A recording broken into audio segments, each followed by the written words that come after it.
Have a look at this next one. Here, Allah says, and how many a prophet fought along with God's devotees, but they never lost heart for what befell them in the way of Allah, nor did they weaken or give in, and Allah loves the Sabireen.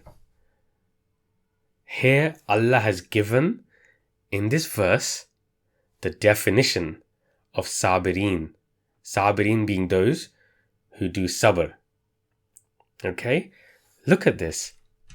How many people fought along with God's devotees? Fought, it's a positive action. They fought, they struggled, they strived. And they never lost heart. They never ever lost heart. They kept going. They kept striving, struggling in the way of God. They never lost heart for what befell them in the way of Allah, nor did they weaken or give in. They never gave up. They kept going. They persevered. Allah loves those. They are the Sabireen, those who are continually striving in the way of God, those who are persevering. It is an active word.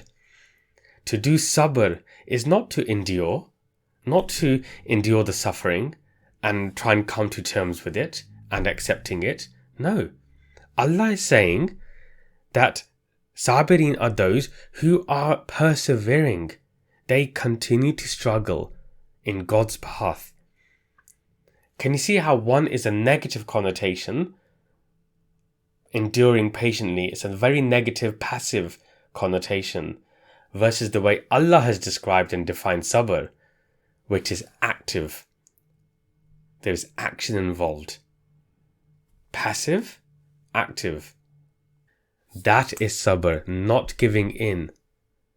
Continuing on that path is sabr. So, as we have seen, whereas many people translate sabr to mean endure patiently, the Quranic definition of this word does not support this. This is wrong. Sabr does not mean endure patiently. What we have seen, a better translation of the word sabr in the Quran would be to persevere, to be constant, to continuously strive. That would be a better translation of this word according to the Quran itself. So now you might say, well, why is this important? Isn't that just a very subtle difference? Well, this is really important to understand because it influences mindset. One definition of sabr, which was to endure patiently, to accept your suffering, is very passive.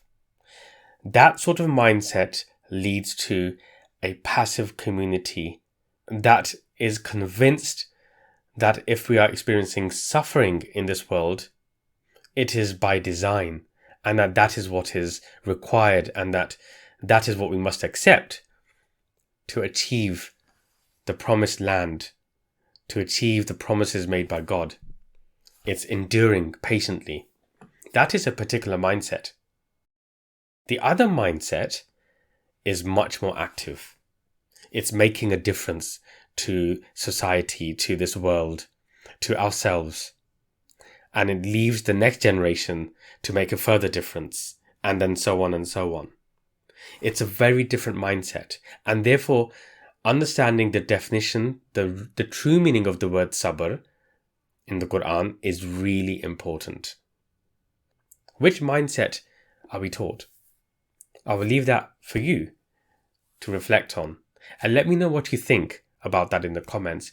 So I hope that was a useful short study of what is quite an important word used in the Quran.